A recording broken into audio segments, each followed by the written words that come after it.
He knew the end, not the date, not the moment, but the direction. Imagine ruling the most powerful empire on earth, while an invisible enemy moves faster than any army you command. Cities fall silent, trade routes collapse, soldiers die without battle, and every decision you make feels too small for the scale of the disaster unfolding. This is not the story of a philosopher in peace. This is the story of Marcus Aurelius during the plague of 165 AD, when the world he ruled began to burn, and he chose a way of thinking that still matters when everything around you feels out of control. Most people meet Marcus Aurelius as a calm statue or a book of gentle wisdom, but his philosophy was forged in crisis, and the secret he practiced was not comforting. It was dangerous, even forbidden, because it forces you to face a truth most people spend their lives running from. In 165 AD, Roman soldiers returned from the east.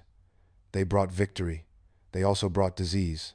What modern historians call the Antonine Plague spread through the empire carried along roads Rome itself had built.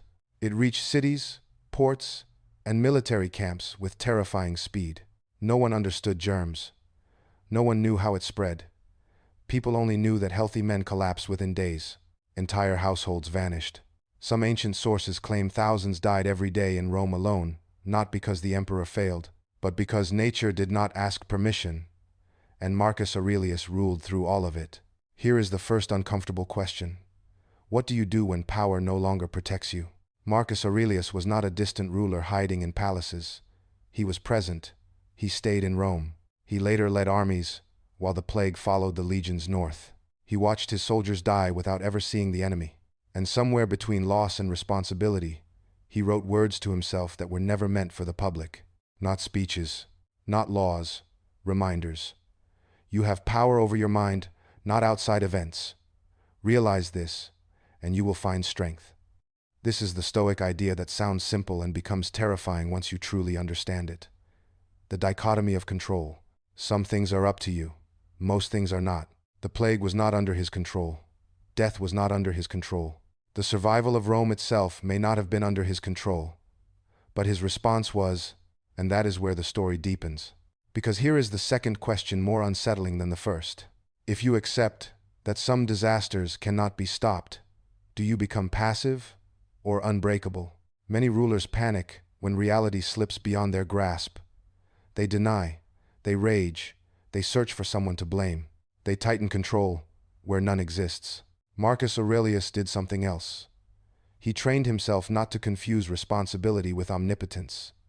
He still governed. He still issued policies. He reorganized the army, stabilized finances, and tried to maintain order. But internally, he refused to lie to himself about what he could not command. He wrote that death visits both the just and the unjust. That nature does not make exceptions for emperors. That resisting this truth only multiplies suffering. This was not resignation. It was discipline. And discipline is harder than hope, because hope often says, this will end soon. Discipline says, even if it doesn't, I will remain intact. Now consider this moment. Marcus Aurelius likely lost children to the plague. Several of his sons died young. He watched friends, generals, and advisors disappear. The empire weakened economically and militarily under his rule not because he was incompetent, but because reality was larger than any single will. And yet, he did not abandon virtue for survival. Here is the third question. What kind of person do you become when history gives you no good options? Marcus Aurelius believed that character was the final territory. No disaster could conquer unless you surrendered it, yourself. He wrote about meeting pain without bitterness, about doing one's duty without demanding applause, about acting justly even when outcomes are unfair. These are not comforting thoughts when the world is stable. They are almost unbearable when the world is collapsing, which is why most people reject them. But Marcus Aurelius didn't write to impress anyone. He wrote because he needed these ideas to survive. And this leads to the forbidden part of Stoicism. Not everything can be saved. Not every decline can be reversed. And meaning does not depend on victory. That idea terrifies societies built on endless growth and guaranteed progress. But it grounded a man ruling an empire in crisis. Another question emerges here, quiet but powerful. What if the goal is not to prevent collapse, but to remain honorable while it unfolds? Marcus Aurelius did not know if Rome would survive the plague. He did not know how history would judge him. He did not even know if his writings would ever be read.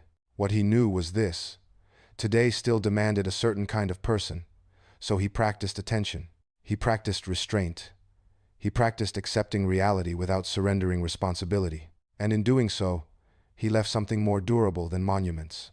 Because empires fall, but ways of seeing the world endure. The Antonine Plague eventually faded. Rome continued for a time, but it was changed forever.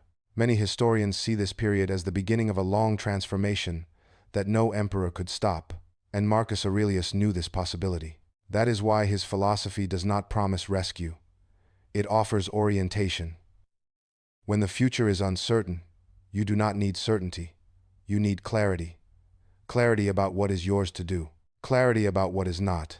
Here is the final question, the one that reaches beyond history. If everything you rely on began to fail, what would remain under your control? Your reactions, your values, your ability to meet hardship without becoming cruel or hollow. Marcus Aurelius ruled at the edge of an ending. He didn't escape it. He didn't defeat it. But he met it without illusion. And that may be the most radical form of strength history has ever known. Not the power to stop the fire, but the power to stand inside it without losing yourself.